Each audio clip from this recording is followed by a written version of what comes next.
Hey everybody, it's Dave here from Dragonhill Games, and you're watching This Week in MTG Finance, as always. And before we get started, I want to thank MTG Stocks for allowing us to use graphical information for the purposes of this video.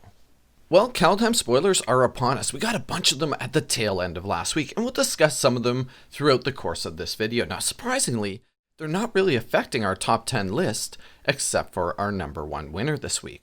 All right, let's dive right into our top 10 list, and we're going to start right here with Sylvan Library from Legends. Our number 10 winner this week is up another 70%. Of course, this is the original printing of Sylvan Library, and it's now valued at $425. Actually, I head over to eBay just to have a look, and this is a pretty realistic price. Most of the cards are going for in the high 300s to all the way up to around $700-800 even for good quality graded copies. And there's not a lot of them out there, so this is really just a supply situation. It's getting harder and harder as time passes to get your hands on these original sort of early 90s printings of cards. Now, I've mentioned it a few times in the past. It's a great time to be picking up the Commander Collection green version of Sylvan Library for still under $40 if you need to get your hands on one. And that price isn't going to stay there forever, so if you need one, now really is the best time to get one of those. Coming in at number 9 this week and up another 80% is Karvek the Merciless from Time Spiral. It's only had one other printing, that would be Arch Enemy, and that particular printing would cost you $30 if you wanted one of those. Karvek's gotten a lot of attention lately, and he's appearing in a lot of Yurlok of Scorched Thrash decks, with the idea being that if you don't spend the mana that I give you, Yurlok's going to hit you for mana burn, and if you do decide to spend the mana, then Karvek the Merciless is going to tax you. It also appears in a few other decks, but this card really doesn't get any sort of play outside of Commander. Our number 8 winner this week, Elvish Harbinger, the original Lorwyn printing, is up 92% this week to $6. Now, essentially, this is just playing catch up with all of the other printings. Every other printing is worth in the $6 to $9 range. So I expect this Lorwyn printing to go up even a little bit further from here. We did see a lot of new elves spoiled in Kaldheim, so it's no surprise to me that a card like Elvish Harbinger is currently on the rise. Our number 7 winner this week is also up another 92% to $50. Polluted Bonds is just a fantastic card for Commander. There's no question about it. For 5 mana, we're getting an enchantment, and whenever a land comes into play under an opponent's control, that player loses 2 life, and you gain 2 life. It can definitely fit into almost any black strategy.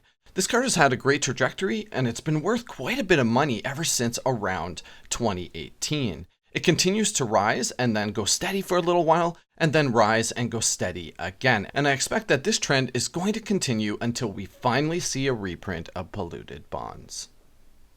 I actually did a speculative reserve list investment video back in September of last year, and our number 6 winner this week, Diamond Kaleidoscope, was my number 10 choice in that video when it was valued at just 70 cents. So if you managed to get your hands on some Diamond Kaleidoscopes back when I did that video, congratulations to you. Your copies are now worth almost $5, and they're up 100% this week. This is the type of card that just didn't ever really get much attention. But if you think about it, it's actually a pretty good card. For 4 mana, we're getting a continuous token creature generator that we can also use to sack those tokens to add mana at will. It doesn't fit into every deck, but there is a lot of decks that could make very good use of this particular card. Now, our number 5 winner was on our list last week, except it was the Commander version. Magus of the Vineyard, the Future Sight version, is up 106% this week to $7.50. Now, I actually mentioned last week that this particular printing would likely be playing catch up. And in fact, here we are. Magus of the Vineyard, the original Future Sight print, has actually surpassed the Commander printing. Of course, this card's had a lot of attention lately. It's an auto include in Yurlok of Scorched Thrash decks, and it has also been prominently featured in some recent YouTube videos. Coming in at number 4 this week, Bastion Protector from Commander 2015 is up another 117% to $29. This type of card is just good, solid value, especially in these colors. And now that we've gotten a lot more partner commanders, and it seems like partner is going to be a direction that Wizards heads in the future, cards like Bastion Protector become more and more relevant. For 3 mana, we're getting a 3/3 creature, and commander creatures we control get +2/+2 and have indestructible. It's the only printing of this card. However, I do feel like there is a definite possibility that this card will be reprinted in the very near future. Our number 3 winner this week is also up another 117%. Man, this card brings me back. Vesuban Doppelganger was one of my favorite cards back in the day. I actually owned a t-shirt with the artwork of this card on the back. It's currently valued at $56.50 for the revised edition, and this is actually the cheapest printing that you'll be able to get your hands on. It is a reserve list card, so it was only printed in Alpha, Beta, Unlimited, and then, of course, Revised. It's one of the original clone type spells, but Vesuban Doppelganger is really awesome in the sense that it copies any creature when it comes onto the battlefield, and during your upkeep, you can actually have it copy something else. A natural fit for all of the Sakashima builds that are running around out there right now. Perhaps paying homage to the new Kaldheim set that is on the way, Mistress Factory Winter is up 134% this week. This thing is $750 now. All of the original prints of a Mistress Factory from Antiquities, of course, have a lot of value, and the Winter version has always been the most valuable of those. Of course, you can get a Mistress Factory for like 50 cents from one of the recent reprint sets if you need one for your deck.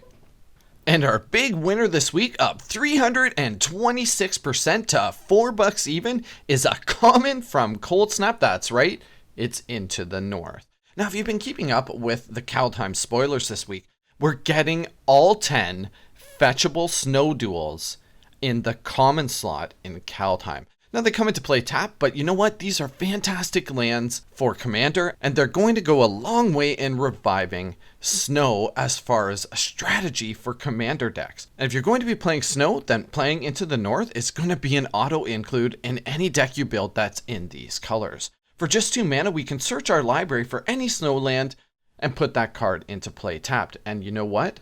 That even includes Dark Depths. Alright, before I get into cards I'm investing in this week, as always, if you're a subscriber, you know I want to thank you for being here. I really appreciate your support. And if not, now's a great time to go ahead and hit that subscribe button.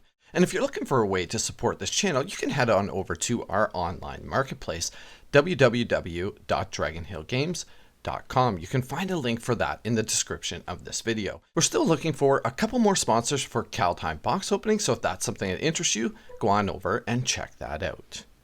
In keeping with the spirit of Kaldheim, I decided to put a little bit of a focus on Snow this week. And our value pick, Dark Depths, specifically the double Masters printing, is a fantastic pickup at just $15. Of course, Dark Depths has always had the Thespian Stage combo, where you can play Thespian Stage, have it copy Dark Depths, sacrifice Dark Depths to the Legend rule, and then the Thespian Stage version becomes Merit Lodge because it has no counters on it. That's nothing new, but it's been demonstrated by some of these spoilers that Snow is clearly going to matter in Kaldheim. And in fact, our number 1 winner this week, Into the North, allows you to fetch Dark Depths right out of your deck.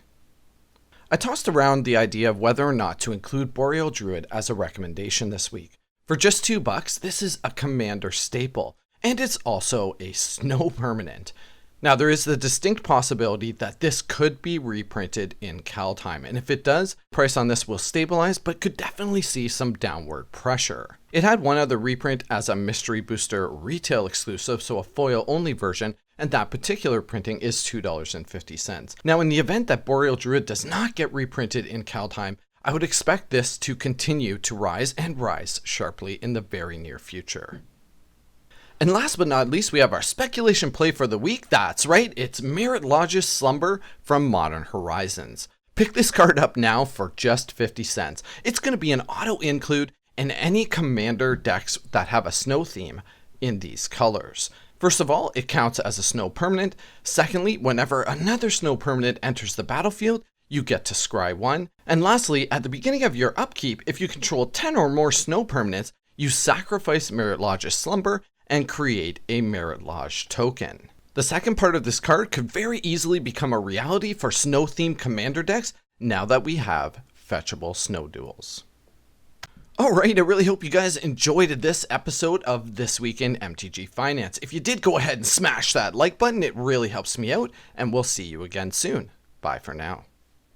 Oh yeah, and in case you missed them, here's a quick look at all the fetchable Snow duels we'll be getting in the common slot from Kaldheim.